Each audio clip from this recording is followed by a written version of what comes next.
नमस्कार, मी सुवर्णच home kitchen मध्ये परत एकदा तुमचं अगदी मनापासून स्वागत। सगळ्या सबस्क्रायबरचे धन्यवाद, सगळ्या व्ह्यूअर्सचे मनापासून आभार। मी आज तुम्हाला खूप छान अशी रेसिपी दाखवणार आहे, ती म्हणजे भगर आणि साबुदाण्याचे वडे।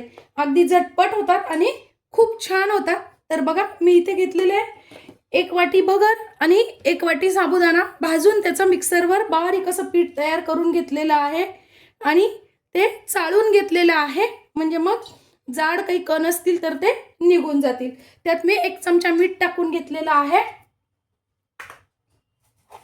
1 चमचा जिरे टाकून घ्यायचे आहेत। तुम्ही जिरे खात नसाल तर स्किप केले तरी चालतील। त्यानंतर मी आलं घेतलेलं आहे, आल्याने खूप छान अशी टेस्ट येते। इथे 3 ते 4 हिरव्या मिरच्या घेतलेल्या आहेत तुकडे करून, कोथिंबीर घेतलेली आहे। तुम्ही याच्यातलं जे खात नसाल ते स्किप करा। त्यानंतर मी इथे घेतलेलं आहे दाण्याचं कूट, 3 ते 4 चमचे आपल्याला दाण्याचं कूट घ्यायचं आहे। दाण्याचं कूट छान खमंग शेंगदाणे भाजून मग करून घ्या। कलरसाठी मी 1 चमचा लाल तिखट टाकलेलं आहे। आता हे छान आपल्याला मिक्स करून घ्यायचं आहे। एकीकडे लगेच मी शेंगदाणा तेलही तापायला ठेवलेलं आहे, कारण आपल्याला हे पीठ भिजत ठेवायचं नाहीये।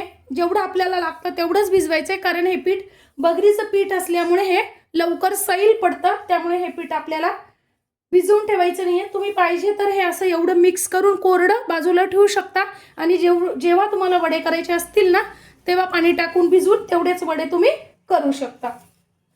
आणि इथे बघा, मी 3 मोठे बटाटे उकडून किसून घेतलेले आहे। मुख्य म्हणजे बटाटे आपल्याला गारच करून घ्यायचे आहेत उकडून, म्हणजे मग पीठ सैल होत नाही आणि पाणी सुटत नाही पिठाला।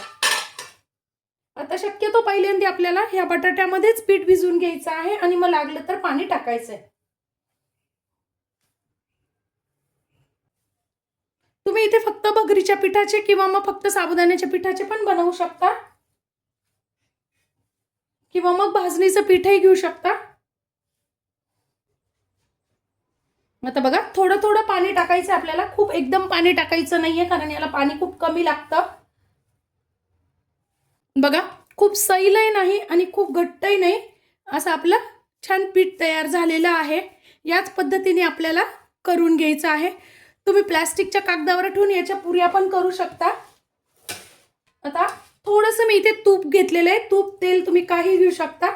आणि काय करायचंय बघा, या पद्धतीने आपल्याला छोटे छोटे गोळे करायचे आहेत आणि असे हातावर थापून घ्यायचे। खूप जाडही नाही आणि खूप पातळही नाही, या पद्धतीने तुम्ही थालपीठ अशा हातावर थापू शकता। तुम्हाला हातावर जमत नसेल तर तुम्ही चांगला स्वच्छ कपडा घेऊन त्यावर केले तरी चालतील। बघा, या पद्धतीने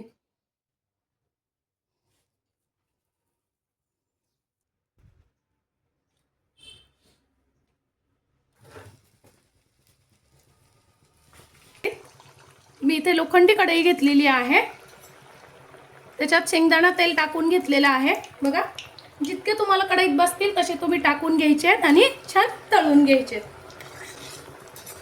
मीडियम गॅसवर तळायचे आहेत, म्हणजे छान आतून पण तळले जातात।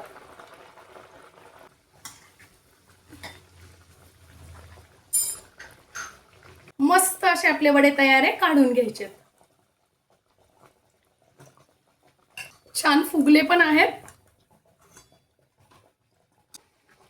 बघा, वा, बाहेरनं कुरकुरीत आणि आतून मस्त असे जाळीदार असे आपले वडे तयार झालेले आहेत। मस्त वडे तयार झालेले आहेत, खमंग आणि खुसखुशीत पण। तुम्ही हे गोड लोणच्या बरोबर, उपवासाच्या दह्याबरोबर, हिरवी चटणी बरोबर खाऊ शकता। आजची माझी ही रेसिपी तुम्हाला कशी वाटली कमेंट्समध्ये नक्की सांगा। चॅनलवर नवीन असाल तर चॅनलला लाईक, सबस्क्राईब आणि शेअर करा। धन्यवाद।